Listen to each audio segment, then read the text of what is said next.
सो cam छो public. तो आज हमारे पास जो क्वेश्चन है ये वाला क्वेश्चन है JEE 2025 में से। चैप्टर जो है वो है क्वाड्रेटिक इक्वेशन। क्वेश्चन कुछ ऐसा है हमारे पास, consider the equation x² + 4x - n is equal to 0 where n belongs to 20 to 100 is a natural number, then the number of all distinct value of n for which the given equation has a integral roots is equal to how much। मतलब यहाँ पे इस वाले equation को अगर हम simplify करें तो n की वैल्यू हमको ऐसी लेनी है जिसके हमको इंटीग्रल रूट्स मिले। तो यहाँ पे इस वाले इक्वेशन को सबसे पहले सिंप्लीफाई करते हैं एंड x को सब्जेक्ट बनाते हैं।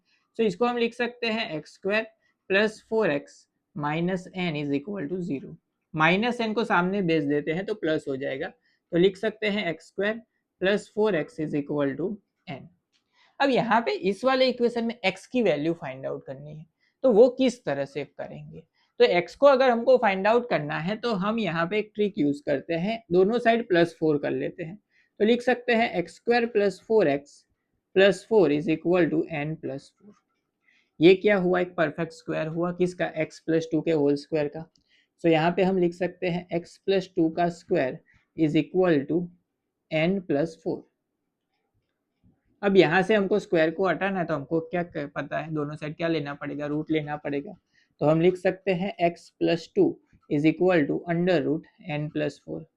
x को सब्जेक्ट बनाना है तो +2 सामने चला जाएगा तो माइनस हो जाएगा, तो x इज इक्वल टू होगा -2, यहाँ पे आ जाएगा प्लस और माइनस √n + 1, क्योंकि स्क्वायर को हटाएंगे रूट आएगा तो साइन क्या आएगी, प्लस और माइनस। तो ये हुई हमारी x की वैल्यू। अब हमको क्या बोला गया है कि ये जो n है वो किसके बीच में लेना है, 20 से लेके 100 के बीच में लेना है, जहाँ पे 20 एंड 100 जो है वो इंक्लूड होंगे। इसका मतलब हम लिख सकते हैं 20 less than or equal to n less than or equal to 100। अब यहाँ पे हमारे पास n की वैल्यू क्या मिली, √n + 4। तो यहाँ पे वो बनाना चाहेंगे तो सबसे पहले क्या करेंगे, +4 कर लेते हैं। तो लिख सकते हैं 20 + 4 less than or equal to n + 4 less than or equal to 100 + 4। तो ये हो जाएगा 24 less than or equal to n + 4 less than or equal to 104। अब दोनों साइड क्या ले लेते हैं, रूट ले लेते हैं।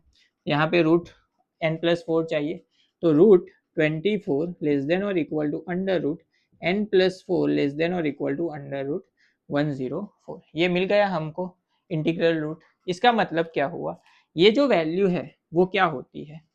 सो यहाँ पे ये जो वैल्यू है वो होती है हमारी 24, मतलब नियर बाय वैल्यू क्या है 25। 25 से कम है, मतलब 24 का जो रूट है वो 25 से कम आएगा। तो 25 किसका स्क्वायर है, 5 का, यानी कि n की जो वैल्यू है वो 5 से लेके कहाँ तक हो सकती है। तो ये जो है near by value perfect square कौन सा है, 100, मतलब 100 से ये ज्यादा होगी। तो 5 से कम लेकिन 10 से ज्यादा, 5 से कम होनी चाहिए एंड 10 से क्या होनी चाहिए, कम होनी चाहिए, ऐसी वैल्यू हमको मिलेगी। यानी कि 5, 6, 7, 8, 9 एंड 10 ये हुए परफेक्ट स्क्वायर जो इसके बीच में आते हैं। तो यहाँ पे कितने आंसर मिले, 1, 2, 3, 4, 5 एंड 6। हमको क्या पूछा गया है यहाँ पे, for which then the number of all the, मतलब कितने नंबर है, टोटल 6 नंबर है। तो हमारा जो आंसर है वो क्या होगा, 6 होगा। यानी कि हमको 6 इंटीग्रल रूट्स मिलेंगे जिसका यूज करके हम जो ये वैल्यू है वो फाइंड आउट कर सकते हैं।